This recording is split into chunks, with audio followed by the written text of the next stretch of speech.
chase shouts on to Abyssinia. At Southampton, England, while more British fighting ships slip into the Mediterranean, British troop ships are on the move.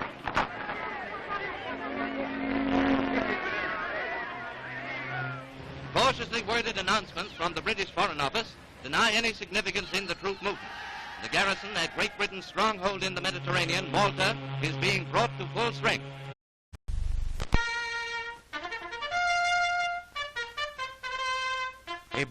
A bombshell explodes in Europe. The League of Nations, meeting in peaceful Switzerland, hears that Ethiopia has given huge oil concessions to an Anglo-American company, and statesmen buzz again.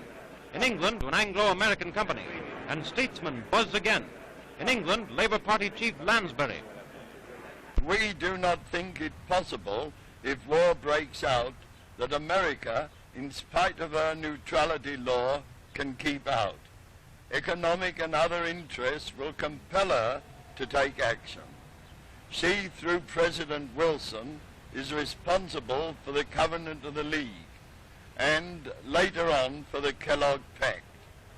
Surely President Roosevelt will not wait for war to break out, but will at once send a representative to Geneva to join in a great united effort to save the situation.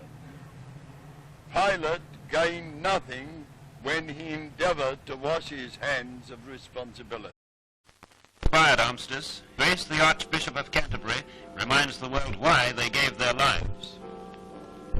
We hoped that their sacrifice would move succeeding generations, first, to bring about a better order in the life of nations and of the world, and second, to spread goodwill among nations, so that never again, these were our words, would the world be desolated by another great war. What of the first of these hopes? Think of the world as we see it now, of the miseries being endured in Spain and China, of the cruelties and persecutions which are taking place in many countries, such as would have been deemed unthinkable, say 30 years ago. And what of the second hope? War never again, and yet little more than a month ago, we and other nations were suddenly brought to the brink of an abyss, of a new and worse war, a war from the air, devastating men, women, and children, staring us in the face. What were the causes which brought this danger to the world? National ambition, neglect of justice to other nations, reliance upon brute force. The old law remains that we should love our neighbors as ourselves. That does not mean liking them, that is not always possible. But it means that each nation should think of the good of others as well as of its own. We must refuse to think and speak as if war could not be avoided.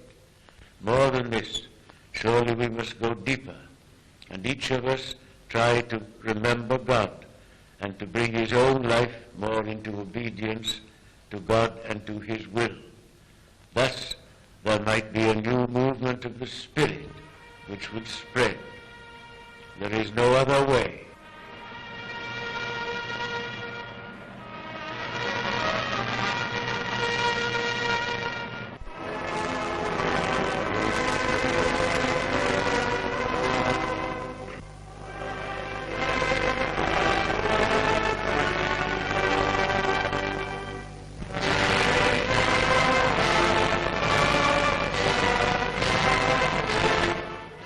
No one nation might oppress others, that all who wish it should be free.